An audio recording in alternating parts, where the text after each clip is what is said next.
This is John, and I'm in Kilmallock Famine Memorial Park in County Limerick, and I'm with Mike Collins. And Mike, you worked up here on a 2 scheme, is it?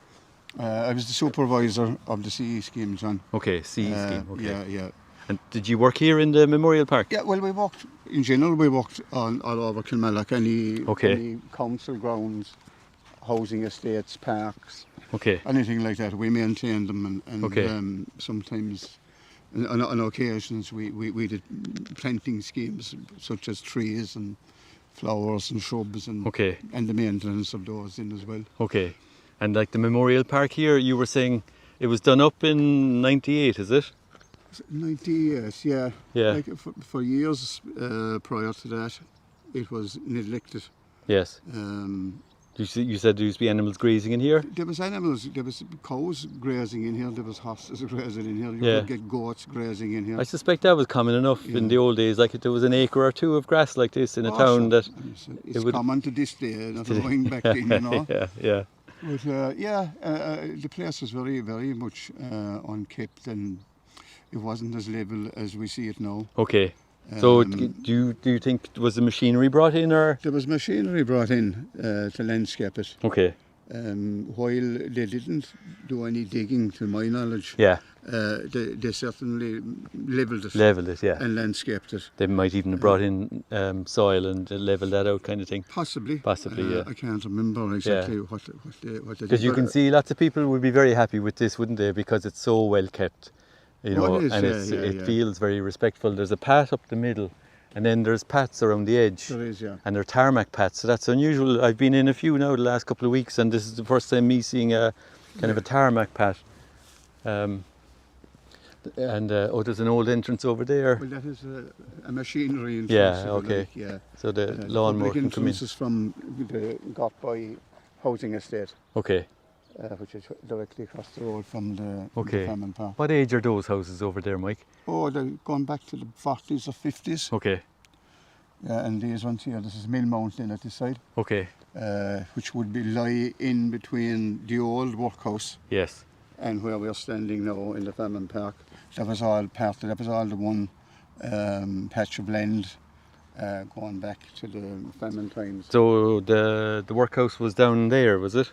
The workhouse was over beside where the current library is, which is a modern building.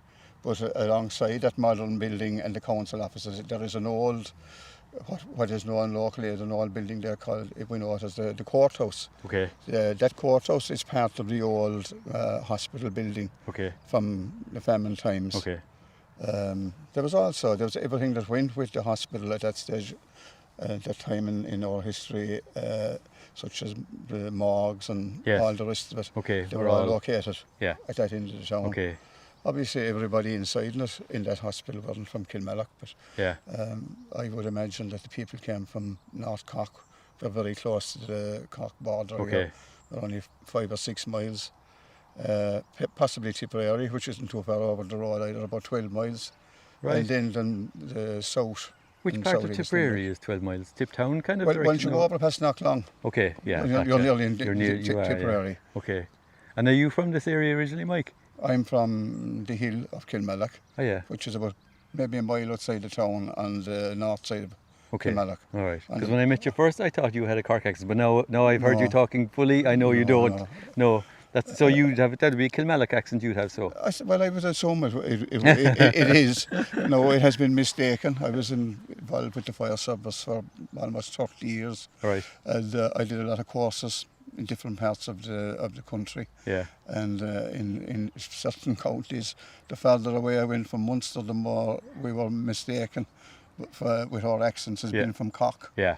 Yeah, amazing. Well, I suppose, like if you go over to East Limerick, a lot of the accents around the Capamore, Maru area, you'll associate as being from Tipperary. Yeah.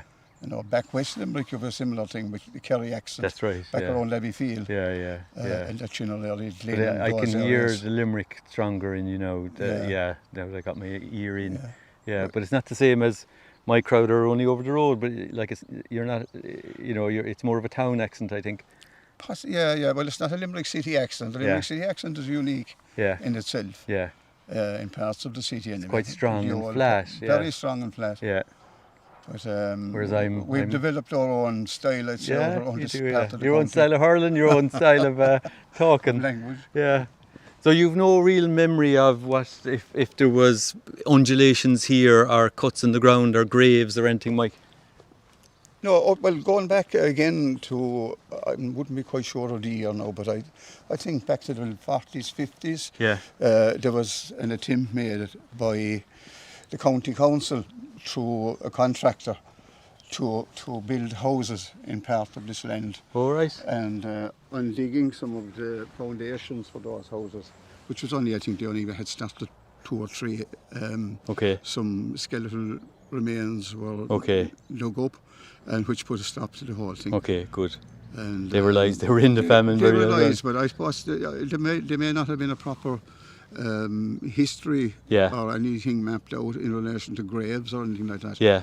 You know, because it's a huge area. If you have a looking down from overhead, the area from the old hospital, the old workhouse over back to where we're standing now, is you're talking what, maybe 10 acres. Yeah. You know, it's pretty big. Yeah. And then my question then, I suppose, is how much of this actually had graves in it, Mike, you know? Because it's a very big site. Oh, it's huge. Like what size is it? Like 3-4 acres or easily. Something? Yeah. It's easily 3 or 4 acres. Yeah.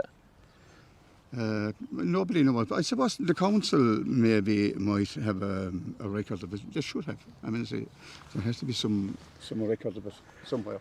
Normally when I'm doing this, I'll go in and I'll try and get my eye in and I'll look for single graves and I'll look for trench graves. And here you can tell like it's been planted and it's being levelled, so it's harder to kind of see. Like it has a very fine boundary wall. I presume that was the workhouse wall. So, and then these trees, these willows are planted.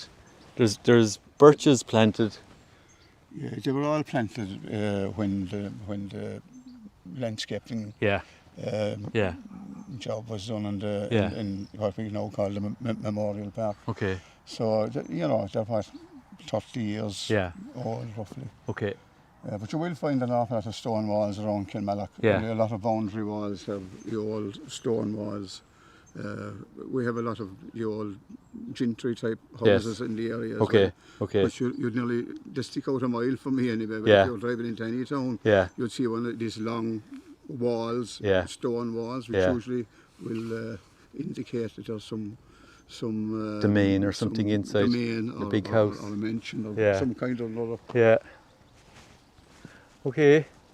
So like I think a lot of people will like this because it's so well looked after. For me as the archaeologist, I'm kind of going, oh, I wish I could see the graves, you know? Yes. But like I'd have they did a lovely job. I mean, I do respect what they did, but in the same vein, then I'd love if I could see where the poor old folk are buried, you know? Yeah, I suppose with modern technology, you might be able to pick up on it. Yeah. If you're ground penetrating radar or whatever. Something like that. Yeah. Yeah, you would. Yeah, because we know now what to look for, and